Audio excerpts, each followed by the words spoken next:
على رسوله الكريم. أعوذ بالله من الشيطان الرجيم. بسم الله الرحمن الرحيم.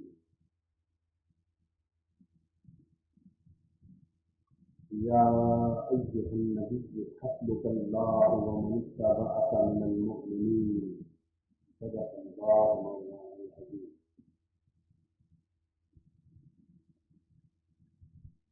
معزز خواتین و حضرات، آج کے خطبہ جمعہ میں ہم انشاءاللہ تعالی سیدنا فاروق اعظم رضی اللہ تعالی عنہ کی شہادت کی مناسبت سے جو یکم محرم الحرام کو واقع ہوئی، آپ کی ذات فضولہ صفات کی نسبت سے بات کریں گے۔ سیدنا عمر فاروق رضی اللہ تعالی عنہ کی شخصیت جامع صفات و کمالات ہے، اور اس قدر ہمہ پہلو اور ہمہ گیر ہے کہ بطور خاص ان کی سیرت کو چند خطابات میں اختصار اور اجمال کے ساتھ بھی بیان نہیں کیا جا سکتا، لہذا ان سال ہم انشاءاللہ آپ کے زمانے اور سیرت کے حوالے سے آپ کے کچھ شخصی فضائل، مختصر شخصی تعارف اور آپ کا دینی و شرعی نقطہ نظر عرض کریں گے۔ آئندہ انشاءاللہ حسب موقع و محل گفتگو کے دوسرے پہلوؤں پر روشنی ڈالی جاتی ہے۔ سیدنا فاروق اعظم رضی اللہ تعالی عنہ، جن کا اسم گرامی عمر ہے اور کنیت ابو حفص اور خطاب کے بیٹے، یہ حضور علیہ الصلوۃ والسلام سے عمر میں 13 برس کم و بیش چھوٹے۔ ان کی پیدائش ہجرت مدینہ سے تقریباً 40 برس پہلے ہوئی۔ آپ کا تعلق قریش ہی کے قبیلہ بنو عدی کے ساتھ، آپ کا سلسلہ نسب 8ویں پشت پر جناب رسالت مآب صلی اللہ تعالی علیہ وآلہ وسلم کے ساتھ مل جاتا۔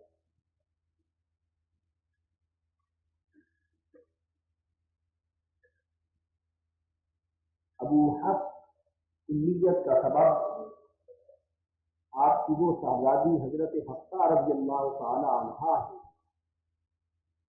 جو حضور علیہ الصلوۃ والسلام کے عقد زوجیت میں تھے۔ اس اعتبار سے انہیں حضور علیہ الصلوۃ والسلام کے صحابی اور غلام اور حضور کی صحبت کے پروردہ و فیض یافتہ ہونے کے علاوہ حضور کے سسر ہونے کا بھی شرف حاصل ہے۔ حضور علیہ الصلوۃ والسلام ان کے داماد سیدنا صدیق اکبر رضی اللہ تعالیٰ عنہ کی صاحبزادی حضرت عائشہ حضور کی زوجیت میں ہے، اور سیدنا فاروق اعظم کی صاحبزادی حضرت حفصہ حضور کی زوجیت میں۔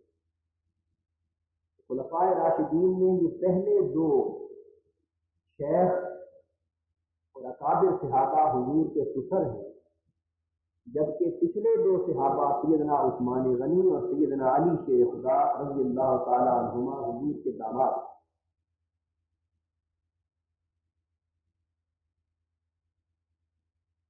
جب ریگزار عرب میں اور وادی مکہ میں اسلام کا سورج طلوع ہوا، اور حضرت عمر جب تک آپ نے اسلام قبول نہ کیا تھا، اپنے قبیلے کی عرب کی دنیا میں مقبولیت، شہرت، عزت اور مقام و منصب کے سبب سے ان کا ایک اپنا بھی نمایاں مقام اور حیثیت تھی جسے رؤسائے عرب میں تسلیم کیا جاتا ہے۔ اور آپ شروع سے صاحب رائے افراد میں تھے اور پڑھے لکھے افراد میں تھے۔ وہ وقت جب حضور علیہ الصلوۃ والسلام نے اعلان نبوت فرمایا دور جاہلیت کا تھا، اور بلازری کے مطابق کہ وہ فتوح البلدان میں لکھتا ہے کہ اس وقت پورے شہر مکہ میں کل 17 آدمی ایسے تھے جو تھوڑا بہت لکھ پڑھ سکتے تھے۔ لاکھوں کی آبادی میں 17 آدمی معمولی سا لکھنا پڑھنا جانتے تھے۔ ان میں سے ایک سیدنا فاروق اعظم رضی اللہ تعالیٰ عنہ بھی تھے۔ علاوہ ازیں فن خطابت میں بھی آپ کا سرہ امتیاز تھا، بہت نامور خطیب اور مقرر، سپہ گری اور شہ سواری میں آپ کا کوئی ہمسر و ہم پلہ نہ ہے، یعنی بغیر رکاب پر پاؤں رکھے دوڑتے ہوئے گھوڑے پر بیٹھ جاتے، یہ شہ سواری کا عالم۔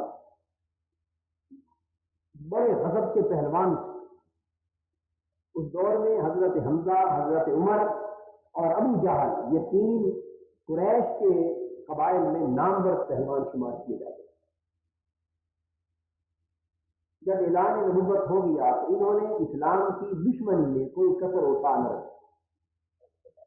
جس شخص کے بارے میں بھی خبر ملتی کہ وہ مسلمان ہو گیا، آپ اس کے درپے ہو جاتے اور زد و کوب کرنے، مار پیٹ کرنے اور انتہائی درجہ اس کے ساتھ زیادتی اور ظلم روا رکھنے سے بھی باز نہ آتے۔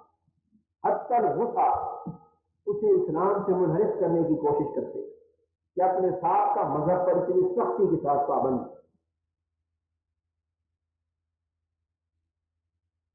حتیٰ کہ آپ کے خاندان کی ایک کنیز مسلمان ہو گئی، آپ نے اسے مار مار کر کئی بار زخمی کیا، شدت کے ساتھ پیٹا مارا، لیکن وہ یہی کہہ کر خاموش ہوتی رہی کہ اے عمر، اگر آپ مجھے جان سے بھی ختم کر دیں تو اسلام میرے دل سے اب نکل نہیں سکتا۔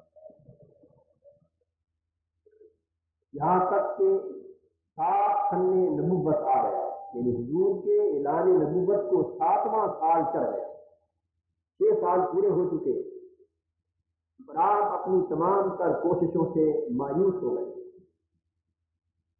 سیر و تاریخ کی کتابوں میں آتا ہے کہ آپ ایک روز مایوس ہو کر اکثر مورخین نے اور اصحاب سیر نے آپ کے قبول اسلام کے سلسلے میں اس واقعے کو نقل کیا۔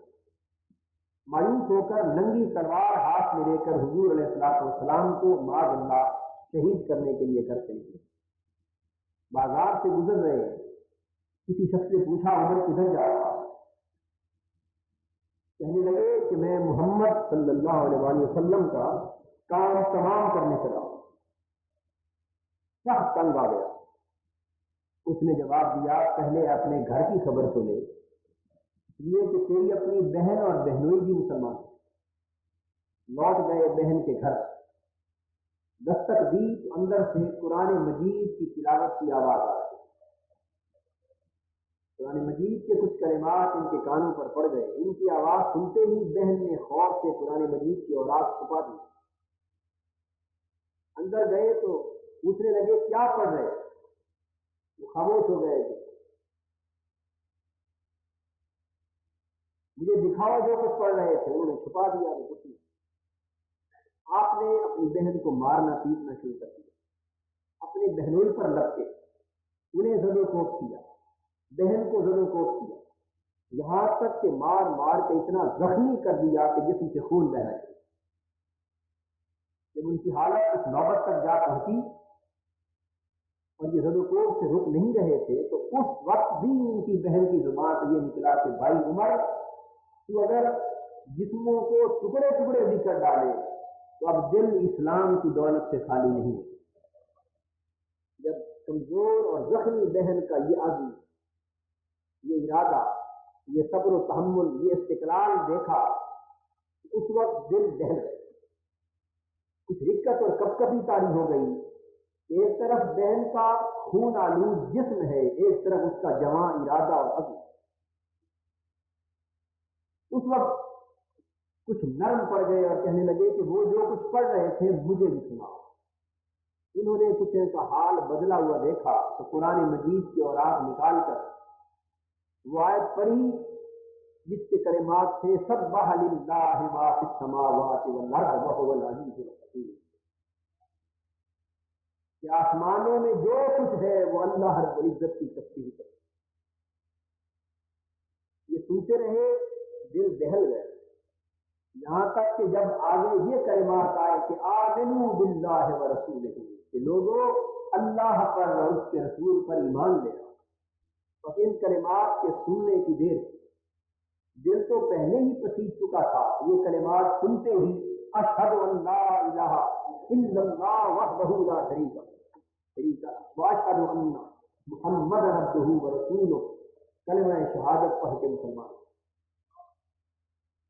کہنے لگے کہ میں اب حضور کی بارگاہ میں جانا چاہتا ہوں۔ ننگی تلوار تو پہلے ہی ہاتھ میں، حضور علیہ الصلوۃ والسلام ان دنوں کوہ صفا کے دامن میں دار ارقم میں تبلیغ کے لیے تشریف فرما ہوا کرتے تھے، اور یہ دار ارقم آج بھی بیت الحرام کے سامنے کوہ صفا کے دامن میں اس محلے میں موجود۔ دروازہ کھٹکھٹایا، اندر سے دروازہ کھولا، پوچھا گیا کون؟ جواب آیا کہ عمر۔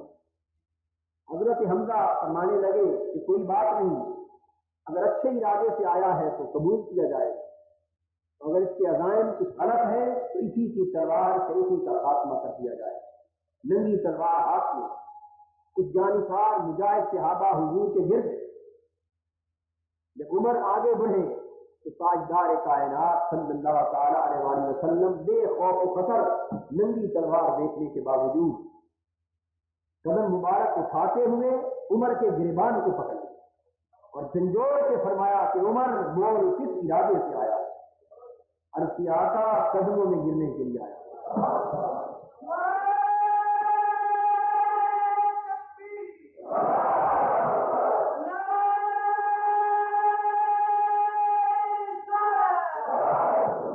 حضور قدموں میں گرنے کے لیے آیا ہوں، غلامی نے قبول فرما لی۔ بس یہ آواز بلند ہونے کی دیر تھی کہ اللہ اکبر کا ایک نعرہ حضور کی بے ساختہ زبان سے اتنا نکلا کہ بعض کتابوں میں آتا ہے کہ شہر مکہ کی ساری وادی آواز سے گونج، اور حضور کے وہ ہلکا بگوش ہے غلامی۔ بعض دیگر روایات میں مثلا مسند امام احمد بن حنبل سیدنا فاروق اعظم رضی اللہ تعالیٰ عنہ سے خود ایک اور واقعہ بھی قبول اسلام کا مروی، جسے عام طور پر کتابوں میں درج نہیں کیا۔ آپ فرماتے ہیں اپنے قبول اسلام کے ضمن میں کہ میں اس طرح مسلمان ہوا، ممکن ہے کہ دونوں واقعے پیش آئے ہوئے کہ میں شام کے وقت حضور علیہ الصلوۃ والسلام کا معاذ اللہ ٹھٹا اور مذاق کرنے کے لیے گھر سے نکلا، جس طرح مخالف اپنے کسی مخالف کا مذاق اڑایا کرتا ہے، تان و تشنیع کیا کرتا ہے، چھیڑ چھاڑ کیا کرتا ہے، تو اس وقت کے کافروں اور مشرکوں کا یہ وسیلہ ہوگا کہ وہ راہ آتے جاتے حضور پر تانے کستے ہوں، حضور پر آوازیں کستے ہوں، چھیڑ چھاڑ کرتے ہوں۔ اسی ضمن میں کہتے ہیں کہ میں گھر سے نکلا، دیکھا کہ حضور مسجد حرام میں داخل ہو چکے، آگے بڑے، حضور نے نماز پڑھنا شروع کر دی، میں ان کے پیچھے کھڑا ہو گیا۔ حضور علیہ الصلوۃ والسلام نماز پڑھ رہے تھے، اور نماز کے دوران جو قرآن پاک کی آیات کی تلاوت ہو رہی تھی میں ان کو کھڑا دیر تک سنتا رہا۔ اس آواز میں اتنا جادو تھا، اتنی کشش، اتنی جاذبیت، اتنی تاثیر تھی کہ میں وہ آواز سن کر بے ساختہ سا ہونے لگا۔ جب مجھ پر یہ کیفیت طاری ہونے لگی حضور کی آواز سن کر، تو میرے دل میں خیال آیا کہ ہمارے لوگ اور دوست سب کہتے ہیں کہ یہ کوئی شاعر ہے اور اس کی شاعری میں بڑی تاثیر ہے۔ کہتے ہیں میرے دل میں یہ خیال آیا ہی تھا کہ حضور علیہ الصلوۃ والسلام نے دوران نماز یہ آیت پڑھ دی، انہ لقول رسول کریم وما هو بقول شاعر قلیلا ما تؤمنون، کہ یہ اللہ کے برگزیدہ پیغامبر کا کلام ہے، کسی شاعر کا کلام نہیں ہے۔ اور بہت کم لوگ ہیں جو حقیقت پر ایمان لانے والے۔ حضور میرے ارادے سے مطلع ہوئے، آپ نے یہ آیت پڑھ کر شاعری کے تصور کی نفی فرمائی۔ اسی وقت میرے دل میں خیال آیا کہ ہمارے دوست سب کہتے ہیں کہ یہ جادوگر ہے، یہ کاہن ہے، دلوں کی باتیں جان لیتا۔ بس یہ خیال دل میں آنے کی دیر تھی کہ آقا نے پھر یہ اور آیت پڑھ دی، فرمایا کہ بلا بقول کاہن قلیلا ما تذکرون، کہ یہ کسی جادوگر کا بھی کلام نہیں ہے، اور کم لوگ ہیں جو نصیحت حاصل کرتے ہیں۔ بس حضور کی زبان اقدس سے ان کلمات کا ادا ہونا تھا کہ عمر کی تقدیر بدل گئی، اس کے دل کے احوال بدل گئے اور حضور کے قدموں میں گر کے اسلام قبول کر لیا۔ جب یہ حضور کے حلقہ غلامی میں آئے تو یہ 40ویں صحابی تھے، یہ 40ویں صحابی تھے۔ میں تفصیل سے عرض کر چکا ہوں اوائل دور مکہ کے احوال اور حضور کا سوانح ہی خاکہ، لیکن دوستو ذرا اسی سے اس زمانے کی مشکلات کا اندازہ کیجیے کہ 6 سال کی مسلسل کاوش سے 7ویں برس 40واں شخص مسلمان ہوا۔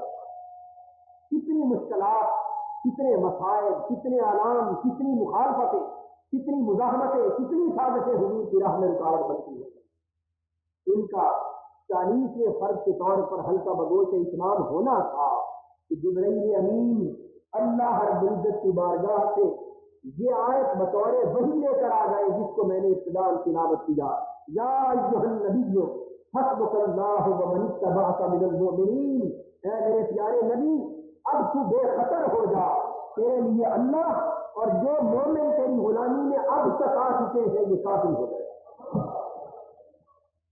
سیدنا فاروق اعظم رضی اللہ تعالیٰ عنہ کا اسلام قبول کرنا صرف ان کی ذاتی شرف و سعادت کا سبب ہی نہ تھا، بلکہ اسلام کے لیے بھی سعادت اور شرف و امتیاز کا سبب تھا کہ ان کا اسلام قبول کرنا تھا کہ خدا نے کہا کہ میرے پیارے اب یہ مومن تیرے مشن کی تبلیغ کے لیے کافی۔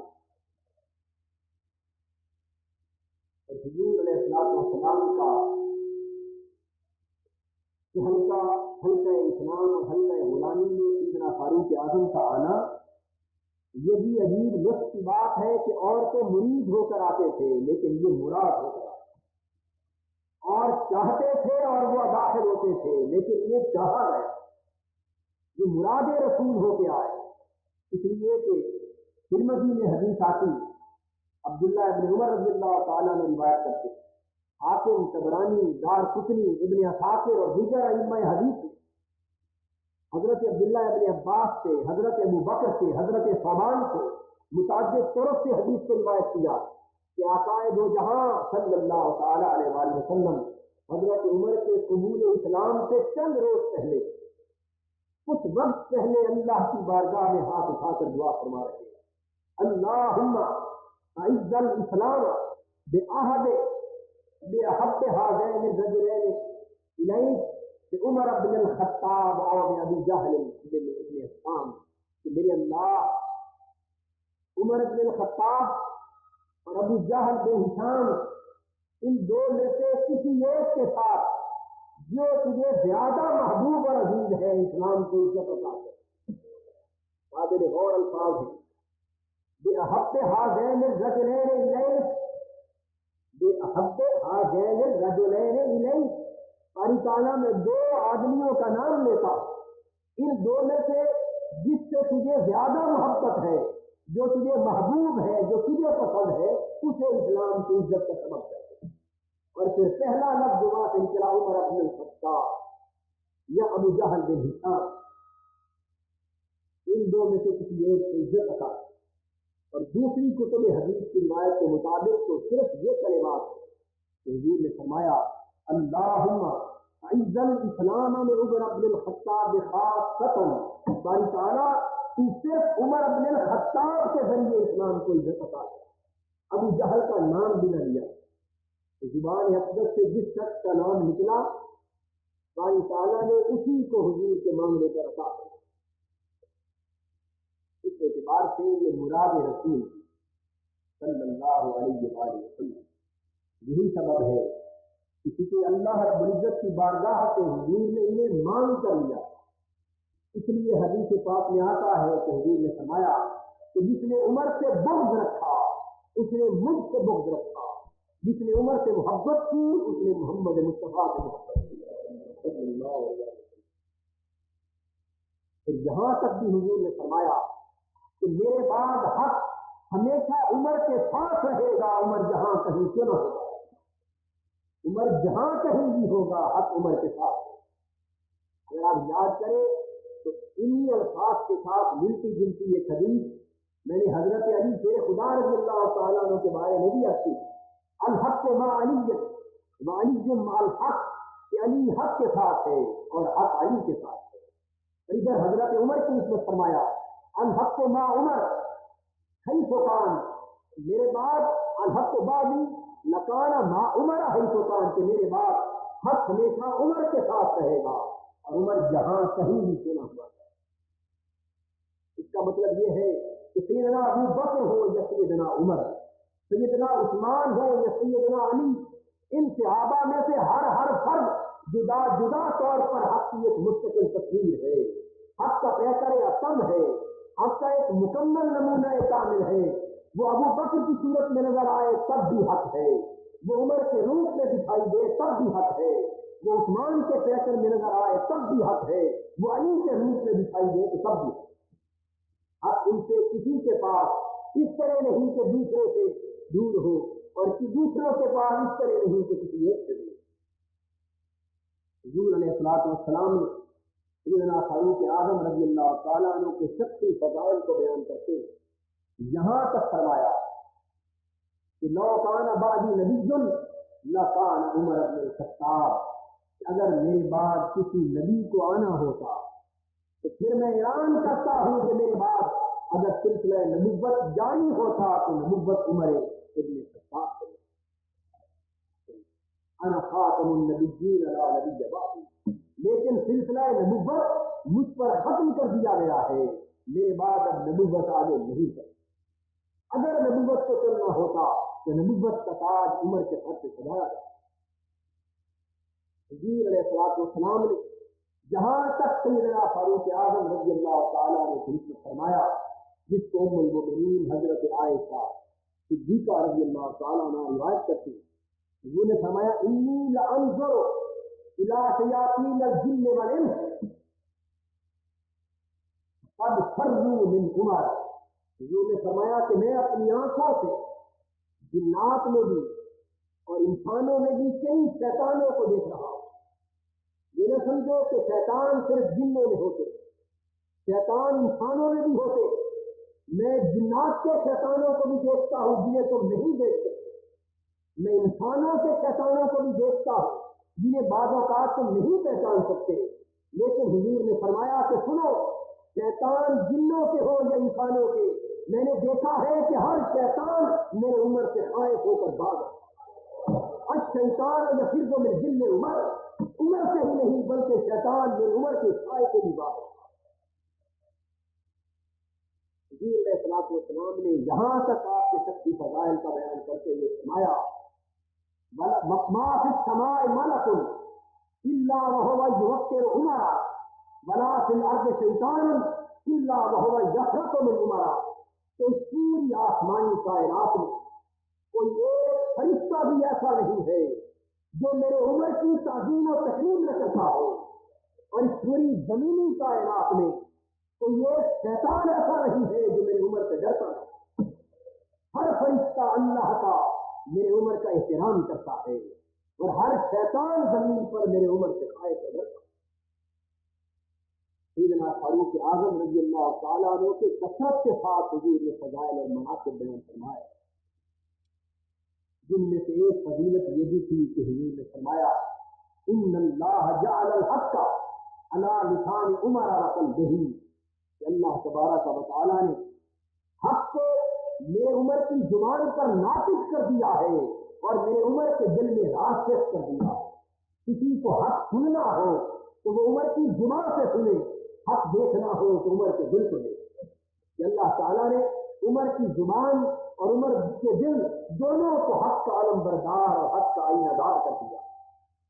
اس حدیث پاک کا معنی یہ ہے جس کے اکثر کتب میں بیان کیا گیا کہ اللہ تبارک و تعالیٰ نے حق حضرت عمر فاروق کی زبان پر اس طرح جاری کیا، بلکہ یہاں تک حدیث کے کلمات آتے کہ الحق کو ینطق علی لسان عمر، کہ حق خود عمر کی زبان سے بولتا، حق خود عمر کی زبان سے بولتا۔ اس کا معنی عرض کر رہا تھا، معنی اس کا یہ ہے کہ کم سے کم کتب حدیث کا مطالعہ کریں تو 20 واقعات ایسے ملتے، کتنے 20 واقعات ایسے ملتے کہ کسی مسئلے پر ابھی قرآن کی وحی نازل نہ ہوئی، حضرت عمر کے دل میں خواہش پیدا ہوئی، اسی خواہش کی تکمیل پر جبرائیل وحی لے کر آیا۔ کوئی مسئلہ ابھی قرآن میں بیان نہ ہوا، حضرت عمر کی زبان سے اس کی تجویز ادا ہوئی، ان کی زبان سے تجویز کا نکلنا تھا، قرآن میں وحی بن کر آیا۔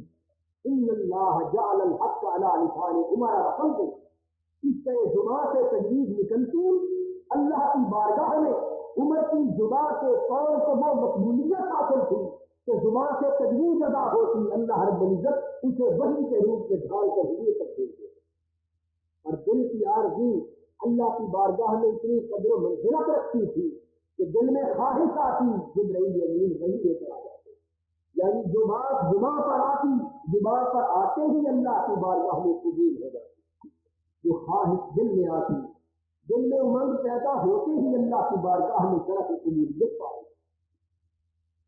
سیدنا فاروق اعظم رضی اللہ تعالیٰ عنہ کے بارے میں آپ کو معلوم ہونا چاہیے کہ یہ نماز کا بلاوا جسے شریعت اذان کے نام سے یاد کرتی ہے، اس اذان کے تصور سے اسلام کی تاریخ میں کوئی شخص واقف نہ تھا۔ مدینہ پاک حضور منتقل ہو گئے، صحابہ کی تعداد اور مسلمانوں کی بڑھ گئی، عرض کیا گیا آقا اب کوئی صورت نماز کے بلاوے کی ایسی ہونی چاہیے کہ ہر کسی کو پتہ چل سکے۔ کسی صحابی نے کہا آقا نماز کا وقت آئے تو آگ جلا لیا کرے، ہر کوئی آگ کو دیکھ کر آ جائے گا۔ کسی نے کہا یہودیوں اور عیسائیوں کی طرح ناقوس بجا لیا کرے، اس طرح آواز سن کر ہر کوئی آ جائے گا۔ لیکن فاروق اعظم رضی اللہ تعالیٰ عنہ انہوں نے عرض کیا آقا کسی شخص کو نماز کے بلاوا دینے کے لیے معین فرما دیں کہ وہ نماز کا مخصوص کلمات کے ساتھ بلاوا دے، بس یہ تجویز دینے کی دیر تھی کہ بصیرت خاص میرے آقا پر وہی اتر آئی کہ عمر کی تجویز حق ہے، پیارے آج کے بعد آزان کا بلاوا دیا جائے۔ یہ آزان اللہ رب العزت نے فاروق اعظم رضی اللہ تعالیٰ عنہ کی تجویز کی برکت سے امت کو عطا کی۔ اذان دینے والوں اور مؤذنوں اور اذان کی برکتوں سے مالا مال ہونے والوں، تم اللہ کی بارگاہ میں شکرانہ ادا کرو سیدنا فاروق اعظم رضی اللہ تعالیٰ عنہ کا کہ جن کی تجویز کو اللہ نے شرف قبولیت عطا کی۔ آپ کی حرمت کا حکم واضح طور پر ابھی نہیں آیا تھا، یہ 3 آیتیں شراب کی ناپسندیدگی کے حق میں نازل ہو چکی تھی، لیکن یہ واضح طور پر معلوم نہ تھا کہ یہ حرام ہے یا نہیں ہے، کلیتاً اسے پیا جائے یا نہ پیا جائے۔ ایک روز بیٹھے ہوئے سیدنا عمر رضی اللہ تعالیٰ عنہ اللہ کی بارگاہ میں عرض کرتے اللہم بین لنا فی الخمر بیانا صافیا، کہ باری تعالیٰ شراب کے بارے میں ہمارے لیے واضح بیان نازل فرما۔ سیدنا عمر اللہ کی بارگاہ میں درخواست کرتے شراب کے بارے میں واضح بیان اتار تاکہ ہمیں پتہ چلے کہ ہم پیے یا نہ پیے۔ بس یہ درخواست کرنے کی دیر تھی کہ حرمت شراب کی آیت نازل ہو گئی، انما الخمر والمیسر والانصاب والازلام رجس من عمل الشیطان فاجتنبوہ، کہ عمر اللہ کی بارگاہ میں یہ ابتدا کر رہا ہے میرے پیارے، بس آج اعلان سن لیجیے کہ شراب اور جوا اور انصاب و ازلام آج کے بعد حرام کر دیے گئے، یہ پلید اور شیطان کے عمل سے ہیں، ان کو ترک کریں۔ دوسرا معاملہ کہ زبان نے درخواست پیش کی، اللہ نے وہی نکالا، حضور کی بارگاہ میں بیٹھے عرض کرتے ہیں یا رسول اللہ صلی اللہ علیہ وسلم، یہ جو مقام ابراہیم ہے، وہاں جہاں وہ پتھر پڑا ہے جس پر حضرت ابراہیم علیہ السلام کے مبارک قدم لگے، قدم نقش ہے پتھر پر، جسے مقام ابراہیم کہا جاتا ہے۔ عرض کیا آقا یہ ہمارے جد الانبیاء سیدنا ابراہیم علیہ السلام کے مبارک قدموں کی نشانی، کتنا اچھا ہو کہ ہم اس قدموں کی نشانی کے مقام کو جائے نماز بنا لیں، یہاں نمازیں ادا کیا کریں، اسے مصلی بنا لیں۔ بس یہ استدعا اللہ کی بارگاہ میں حضور کی وفاقت سے پیش کرنے کی دیر تھی کہ جبرائیل وحی لے کر آ گئے، وَاتَّخِذُوا مِن مَّقَامِ إِبْرَاهِيمَ مُصَلًّى، اور ابراہیم کے قدم جس جگہ پر لگے ہیں اس مقام پر اللہ کی عبادت کی جگہ بنا، اسے مصلی اور جائے نماز بنا۔ عرض کیا آقا جب حضور کی ازواج مطہرات اپنے کسی کام سے باہر اندر آتی جاتی، تشریف لے جاتی، تو یہاں مومن بھی ہیں، کافر اور منافق اور فاسق و فاجر بھی ہیں، ہر کس و ناکس کی نگاہیں ان مقدس ازواج کی طرف اٹھتی ہوگی، دیکھتا ہوگا ہر شخص۔ کتنا اچھا ہو کہ حضور آپ انہیں پردے کے لیے حکم فرما دیں، قربان جائیں، کتنی قدر و منزلت، کتنی مقبولیت، کتنا قرب اور کتنا عجیب تعلق حضور کی ذات سے کہ گھریلو مسائل میں بھی تجویز کر رہے۔ کتنا اچھا ہو کہ حضور پردے کا حکم فرما دیں۔ بس یہ التجا کرنے کی دیر تھی کہ جبرائیل آیت پردہ لے کے اتر آئے کہ میرے محبوب اللہ کا ارشاد ہے آج کے بعد آپ کی ازواج بھی اور دیگر مومنین کی بیویاں بھی پردہ کریں۔ تو پردے کا تحفہ بھی سیدنا فاروق اعظم کے سبب سے نصیب ہوا۔ الغرض متعدد واقعات ایسے ہیں۔ اسیران بدر کے بارے میں جو تجویز سیدنا عمر فاروق نے دی، قرآن نے اسی تجویز کو منظور فرمایا۔ جو بات دل پر آتی، زبان پر آتی، ان اللہ جعل الحق علی لسان عمر وقلبہ، جو کچھ دل میں آتا وہی بن کر اترا۔ یہ مقام اس کو موافقات عمر کہتے ہیں۔ موافقات عمر کہ حضرت عمر فاروق کے دل کو خدا کی وحی سے موافقت حاصل، حضرت عمر کی زبان کو اللہ کی وحی اور اللہ کی مشیت سے موافقت حاصل، جو دل میں آتی وہ ان پر قبول کیا جاتا، جو زبان پر آتا اس بارگاہ میں قبول کیا جاتا۔ یہ شرف، یہ امتیاز اور یہ ترہ سیدنا فاروق اعظم کو ہی نصیب ہے۔ اس رنگ کا مقام حضور کے صحابہ کو پورے ہجوم میں کہیں اور دکھائی نہیں دیتا۔ اگر آپ جدا جدا ہر صحابی کے رنگ پر غور کریں تو ہر صحابی کسی نہ کسی شان میں منفرد نظر آتا، کسی نہ کسی رنگ میں نمایاں نظر آتا، اور یہی کمال تھا صحبت مصطفیٰ کا۔ کسی کو کوئی نمایاں پن نظر ہے لیکن ابو بکر کی طرف اٹھتی ہے تو صدق و اخلاص میں جفتہ روزگار کر دیتی ہے، عمر کی طرف اٹھتی ہے تو شجاعت، عدالت اور موافقت میں جفتہ کر دیتی ہے، وہی نظر عثمان کی طرف اٹھتی ہے تو شرم و حیا اور جود و سخا میں جفتہ کر دیتی ہے، وہی نظر علی کی طرف اٹھتی ہے تو اسے عبادت، زہد و تقویٰ اور معرفت و ولایت میں کائنات میں یکساں کر دیتی ہے۔ یہ فیضان ہے صحبت مصطفی کے، یہ بارگاہ نبوت کے فیضان، اور فیضان کے وہ سلسلے اللہ کی قسم آج تک منقطع نہیں ہوئے۔ جو کوئی صرف کا دامن لے کر آج بھی حضور کے در کی طرف متوجہ ہوتا ہے تو نگاہ مصطفیٰ آج بھی اسی طرح اٹھتی رہتی ہے۔ جو شے طلب کرتا ہے اس نگاہ کی توجہ سے اسی طرح اس کے دامن بھرے جاتے ہیں۔ محروم ہے تو ہم وہی بدبخت جن کو لینا نہیں آتا، دینے والا تو دینے کے لیے آج بھی اسی طرح تیار ہے۔ ہم تمائل بکرم ہیں، کوئی سائل ہی نہیں، راہ دکھلائیں کسے راہ رو منزل ہی نہیں۔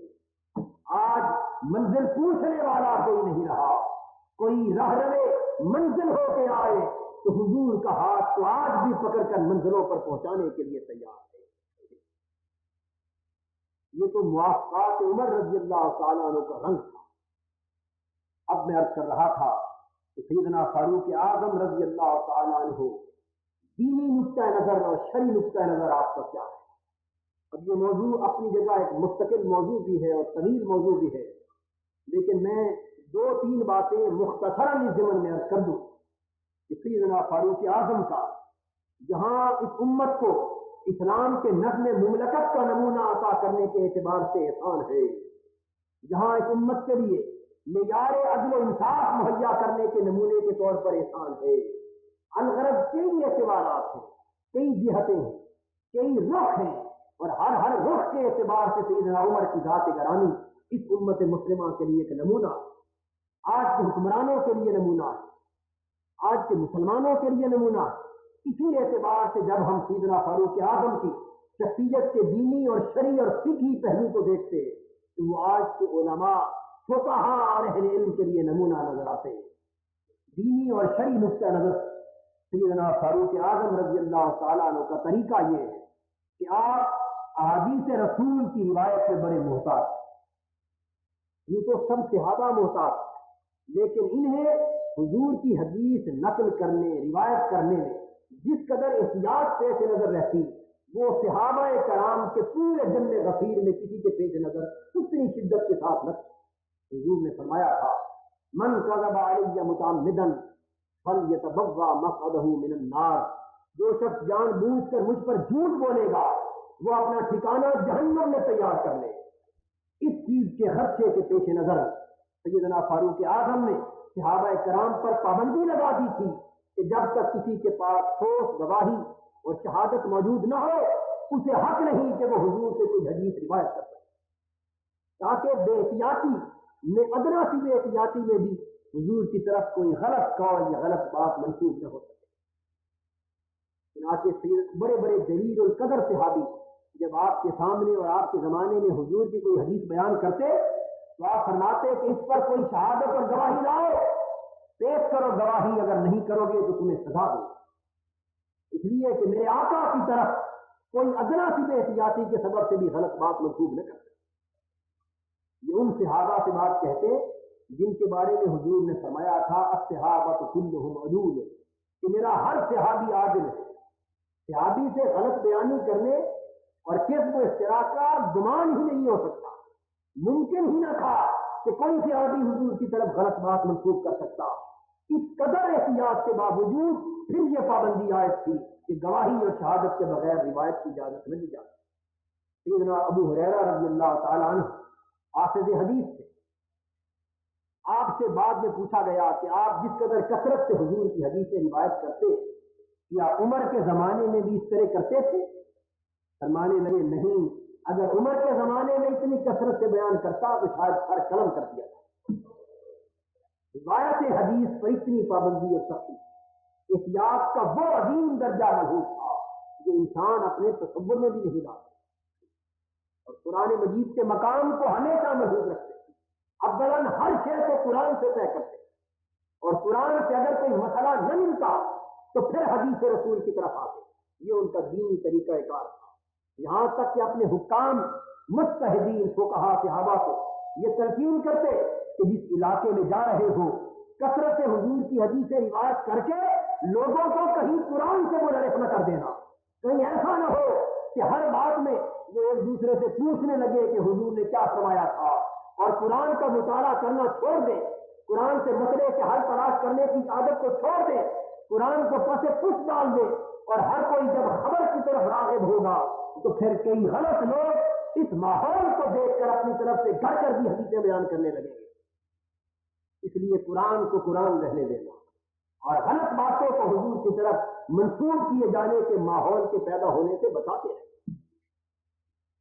یہ تو حدیث رسول کی روایت کے بارے میں آپ کا احتیاط پر مبنی وسیلہ ہے، اور اس کے بعد شریعت اور فقہ کے معاملات میں سیدنا فاروق اعظم صحابہ کرام کے دور کے بہت بڑے فقی، بہت بڑے امام اور بہت بڑے مجتہد۔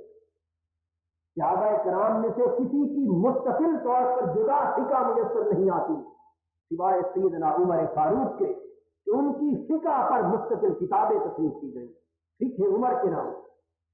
آپ کی فقہ میں اور آپ کی شریعت کی تفسیر و تعبیر میں دوسرا پہلو جو نمایاں تھا وہ اجتہاد کا۔ سیدنا فاروق اعظم رضی اللہ تعالیٰ عنہ دین کو جامد نہ ہونے دیا، دین کے اندر حرکت کا اصول، تحرک کا فلسفہ اور ارتقاء کا بنیادی تصور ہمیشہ دما رکھا، کتاب و سنت کی روشنی میں فیصلے کرتے، اور جہاں ضرورت پڑتی وقت کے تقاضوں کے پیش نظر، وقت کی ضرورتوں کے پیش نظر سیدنا فاروق اعظم بربلا اجتہاد کرتے، صحابہ کرام کو بلا کر مشاورت کی صورت میں اجتہاد کرتے، انفرادی طور پر اجتہاد کرتے، اور اجتہاد کی صورت میں سیدنا فاروق اعظم نے شریعت کے علم میں اور فقہ کے علم میں اتنی جان ڈال دی، اتنی تازگی ڈال دی، اتنی زندگی ڈال دی کہ آج تک بھی اجتہاد کا دروازہ اگر امت مسلمہ کے لیے برکات پیدا کر رہا ہے تو وہ سیدنا فاروق اعظم کے قدموں کے تمکن سے قدم. دیکھیے اجتہاد کے آپ کے کئی نمونے ہمارے سامنے، جن کو فقہ کی اصطلاح میں اولیات عمر کہا جاتا ہے. کیا کہتے ہیں؟ اولیات عمر. آپ نے وہ فیصلے کیے جو آپ سے پہلے نہ سیدنا صدیق اکبر کے دور میں صحابہ کے ہاں موجود تھے اور نہ اس سے پہلے کے دور میں، لیکن امت مسلمہ نے آپ کے اس اجتہادی طرز عمل کو شریعت میں اصول بن کر قبول کیا. حضور علیہ الصلوۃ والسلام نے نماز تراویح پورا مہینہ باجماعت ادا نہ کی. سیدنا صدیق اکبر کی 2.5 برس تک تمام کے تمام صحابہ بغیر جماعت کے مہینے پر نماز تراویح اپنے گھروں میں پڑھتے رہے. تو حضور کا عمل بھی بغیر جماعت کے نماز تراویح مہینہ بھر کے لیے تھا. صدیق اکبر کے زمانے میں تمام صحابہ کا عمل بھی بغیر جماعت کے نماز تراویح پڑھنے کا تھا. فاروق اعظم کے زمانے میں بھی یہی تھا، لیکن آپ نے وقت کے تقاضوں کو دیکھا کہ وقت گزرنے کے ساتھ ساتھ لوگوں کا شوق و ذوق گھٹتا جائے گا. یہ وہ پہلے فرق تھے کہ آپ نے امی بن کعب کو امام مقرر کیا اور امت مسلمہ کو نماز تراویح کی جماعت عطا کر. اور آج تک اگر ہم نماز تراویح کو باجماعت مہینہ بھر پڑھتے ہیں تو یہ سیدنا فاروق اعظم کا اجتہاد. مسجدوں میں چراغ نہیں جلتے تھے، قندیل نہیں جلتے تھے. عمر فاروق کا زمانہ آیا، کہا کہ ہمارے گھروں میں چراغ جلے اور خدا کا گھر چراغوں سے خالی ہو. قندیل جلا دیے. حضرت علی ایک روز مسجد کے دروازے سے گزرے اور دیکھا کہ مسجد میں قندیل جل رہے ہیں. مسکرا کر کہنے لگے باری تعالیٰ ہمارے عمر کی قبر کو اسی طرح روشن کر جس طرح اس نے تیرے گھر کو تیرے چراغوں سے روشن کر دیا. یہی وہ دعائیں ہیں حضرت علی کی جن کے سبب سے امام علی مقام سیدنا امام جعفر الصادق رضی اللہ تعالیٰ عنہ جو ائمہ اہل بیت میں سے چھٹے امام ہیں، وہ یہ کہا کرتے تھے کہ انی بریم ممن ذکر ابا بکر و عمر الا بخیر، کہ خدا کی قسم جعفر صادق کا تعلق اس شخص کے ساتھ قتل کوئی نہیں ہے جو عمر اور ابو بکر کا ذکر بھلائی کے سوا نہیں کرتا. جو عمر اور ابو بکر کا ذکر بھلائی سے نہیں کرتا، بھلائی نیکی اور عزت کے بغیر کرتا ہے. جعفر صادق کا کوئی تعلق ایسے شخص کے ساتھ نہیں ہے. سیدنا فاروق اعظم رضی اللہ تعالیٰ عنہ کے زمانے قحط پڑ گیا. قرآن نے چوری پر ہاتھ کاٹنے کی سزا نافذ کی تھی. السارق والسارقۃ فاقطعوا ایدیہما جزاء بما کسبا. چوری کی سزا نافذ کی تھی. قحط بھی آئے، ہر دور آیا، لیکن کسی حال میں بھی چوری کی سزا کو معطل نہ کیا گیا. لیکن وقت کے تقاضوں نے پکارا. سیدنا فاروق اعظم نے وقت کے بدلے ہوئے تقاضوں کے پیش نظر اپنے دور میں قحط کے دنوں میں قرآن کی بیان کردہ چوری کی سزا کو معطل کر دیا اور کسی صحابی نے اعتراض نہ کیا. اور قحط کے دنوں میں ایک شخص نے اونٹوں کی چوری کی اور بعد میں یہ آپ نے چوری پر ہاتھ کاٹنے کا سزا جاری کی اور اس نے بتایا کہ میرا مالک اتنے عرصے سے مجھے تنخواہ نہیں دے رہا. آپ نے مالک کو بلا کر چور کو معاف کر دیا اور مالک کو 2 گنا سزا کا جرمانہ کر دیا. یہ کیا تھا؟ اس کا رنگ نہ پہلے صحابہ کے عمل میں نظر آیا، نہ دور رسالت مآب میں نظر آیا. یہ اجتہاد تھا جس نے شریعت کو ایک نیا رنگ، نئی زندگی، نئی تازگی اور عمر بھر کے لیے ارتقاء کا ایک نیا طریقہ عطا کیا. 3 طلاقیں بیک وقت دینا، اس کو 3 طلاقیں تصور کیا جانا اور 3 طلاقیں بیک وقت دینے پر شرم سزا دیا جانا، یہ فیصلہ تھا سیدنا فاروق اعظم کا جس کو امت نے قبول کیا. الغرض بے شمار مسائل شریعت ایسے کہ جن پر پہلے عمل نہ ہوتا. پہلے عمل کچھ اور تھا. شراب کے 80 کوڑے سزا، صدیق اکبر کے زمانے تک 40 کوڑے سزا دی جاتی. سیدنا فاروق اعظم کے زمانے کے پہلے سالوں میں 40 کوڑے سزا دی جاتی. تمام صحابہ کا عمل ایک طرف تھا، لیکن سیدنا فاروق اعظم کا زمانہ آیا. حضرت علی کے قیاس اور اتحاد کے پیش نظر آپ نے پچھلے عمل کو چھوڑ کر 80 کوڑے کی حد قرآن کی سزائے قتل کے قیاس کرتے ہوئے مقرر کر دی اور امت نے آپ کے دور کے مقرر کردہ اجماع کو قبول کر لیا. آپ نے اتحاد کا راستہ امت کو عطا کیا اور اتحاد کے راستے میں آپ نے جو طرز عمل مہیا کی اس میں وسعت قلب و نظر، تنگ نظری تاثر نہ تھا اور دوسرے کے لیے مذاق نہ تھا. دوسرے کے لیے اسے ذلیل و رسوا سمجھنے کا تصور نہ تھا، اپنی عظمت اور بڑائی کی رکاوٹ نہ تھی۔ اپنے سے ادنا شخص بھی اگر شریعت کی کوئی کبھی دلیل دیتا عمر فاروق مسلک پر کھڑے ہوئے اپنی دلیل کو چھوڑ دیتے اور چھوٹے کی دلیل کو مان دیتے۔ اے وقت کے علماء، طرز عمل سیکھیے سیدنا فاروق اعظم کے کردار سے کہ کتنی بڑی بڑھائی اور عظمت کے مالک تھے، لیکن چھوٹے کی دلیل کو بھی اپنی دلیل کے مقابلے میں قبول فرما لیتے۔ آپ نے اپنے دور میں عورتوں کے مہر پر ایک مرتبہ حد مقرر کرنا چاہتے کہ 300-400 درہم سے زیادہ مہر مقرر نہ کیا جائے۔ یہ فیصلہ کر دیا۔ ایک عورت اٹھی، وہ عورت مقام اور قدر و منزلت میں حضرت عمر کے برابر نہ تھی۔ عورت اٹھی، اس نے کہا کہ عمر، جس چیز کی حد اللہ نے مقرر نہیں کی مجھے کس نے حق دیا ہے کہ حد مقرر کر؟ آپ نے پوچھا کہ مائی، یہ بات تجھے کہاں سے معلوم ہوئی کہ اللہ نے مقرر نہیں کی؟ کسی کے کہنے پر اسے اپنے علم پر کام تصور نہ کرتے، اس سے اپنی بے عزتی تصور قرار نہ دیتے۔ پوچھا کس نے کہا کہ حد مقرر نہیں کی؟ مائی کہنے لگی کہ آپ نے قرآن کی آیت نہیں پڑھی، وَإِنْ آتَيْتُمْ إِحْدَاهُنَّ قِنْطَارًا فَلَا تَأْخُذُوا مِنْهُ شَيْئًا۔ اگر عورتوں کو مہر کے طور پر ڈھیروں کا ڈھیر سونا بھی دے چکے ہو تو پھر بھی ان سے واپس نہ لو۔ وہ کہنے لگی جب قرآن مہر کو ڈھیروں کا ڈھیر سونا کہہ کر بیان کرتا تو اس کا مطلب ہے کہ قرآن نے کوئی حد مقرر نہیں کی۔ یہ کلمات سننے کی دیر تھی، منبر رسول پر کھڑے ہوتے ہوئے ہزاروں صحابہ کے کھلے اجتماع میں عمر فاروق نے وسعت کن کا مظاہرہ کرتے ہوئے فرمایا کبھی عمران و اصابت امرأۃ کہ مرد یعنی عمر غلطی کر گیا اور ایک عورت صحیح فیصلے پر پہنچی۔ آپ نے فیصلہ واپس لے لیا اور عورت کی دلیل کو قبول کر کے قانون بدل دیا۔